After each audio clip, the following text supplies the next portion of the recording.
আজকে তোমাদের সাথে শেয়ার করব আমের আচার।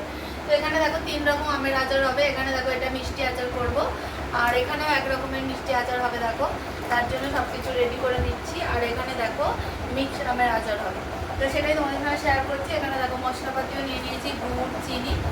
তো এরপরে কী কী করি তোমাদের সাথে শেয়ার করবো। আর ভিডিওটা ভালো লাগলে একটা লাইক অবশ্যই করে দিও। তো বন্ধুরা দেখো, এই আমের আচারটা বানানোর জন্য আমগুলো গ্রেট করে নিয়েছিলাম গ্রেটার দিয়ে। তারপরে এতে পরিমাণ মতো চিনি আর সঙ্গে নুন আর হলুদ দিয়ে এটা আমি 1 ঘন্টা ম্যারিনেট করতে রেখে দেব। আর এইদিকে দেখো গোটা মশলাগুলো ভালো করে শুকনো খোলায় নেড়ে নেব। একদম হালকা করে মশলাটা ভাজা ভাজা করব, বেশি কালো করব না, তাহলে গন্ধটা ভালো আসবে না। তো দেখো এইভাবেই আমি আচার বানাই। তোমরা কে কীভাবে আচার বানাও অবশ্যই কমেন্টে জানিও। আর দেখো হালকা করে এইভাবেই আমি মশলাগুলো ভেজে নিচ্ছি। তো মশলা ভাজা হয়ে গেলে বড় কড়াইটা আমি গ্যাসে বসিয়ে প্রথমে তেল গরম করে শুকনো লঙ্কা, 5 ফোড়ন আর দেখো তেজপাতা দিয়ে আমগুলো একটুখানি নেড়ে নেব। তারপরে এর মধ্যে চিনি, গুড় পরিমাণ মতো দিয়ে ফোটাবো। আর লাউবার আগে মশলা দিলেই আমাদের আচার রেডি। তো তোমরা দেখতে থাকো।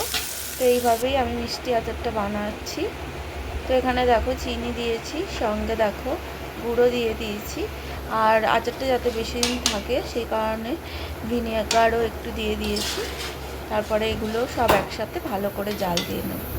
আর লাউবার একটু আগে আমি মশলা যেটা গুঁড়িয়ে রেখেছি সেটা দেখো এখানে গুঁড়ো করা আছে, মিক্সার গ্রাইন্ডে গুঁড়ো করে নিয়েছি। ওই মশলাটা আমি ছড়িয়ে লাগিয়ে দেবো। আর এইদিকে দেখো মিক্স আচারটাও আমি ভালো করে মেখে নিয়েছি। এই মিক্স আচারটা এবার রোদে দেওয়ার পালা, তাহলেই রেডি হয়ে যাবে। আর এইদিকে দেখো আর একটা ছোটো কড়াইতে আমি গ্রেট করা আমগুলো দিয়ে নিয়েছি, ভালো করে জাল দিয়ে নেব। এই আচারটাও ঘন হয়ে এলে এর মধ্যে ওই ভাজা মশলাটা মিক্সড করব যাতে সুন্দর ফ্লেভার আসে। ভালো করে এটা জাল দিয়ে নেব যতক্ষণ না ভালো মতো জেলির মতো চিট চলে আসে। আর এর মধ্যেও আমি ভিনিগার দিয়ে দেবো যাতে অনেক দিন আচারটা ভালো থাকে। আর এইদিকে দেখো এই আচারটাও প্রায় রেডি হয়ে এসেছে, যেটা বড় বড় করে কাটা আমের, খুব সুন্দর কালার এসেছে। আর আমি দেখো ভাজা মশলাটাও দিয়ে দিয়েছি এর মধ্যে, খুব সুন্দর কালার হয়েছে। তোমরা কে কে আচার খেতে পছন্দ করো অবশ্যই জানিও। ছোটোবেলায় এই সমস্ত আচার খাওয়ার মজাই আলাদা ছিল, এখন আর সেই মজাটা লাগে না। যাই হোক, আমার ছেলে ভীষণ পছন্দ করে। তো এই ছিল আমার আচারের রেসিপি, কেমন লাগলো জানিও।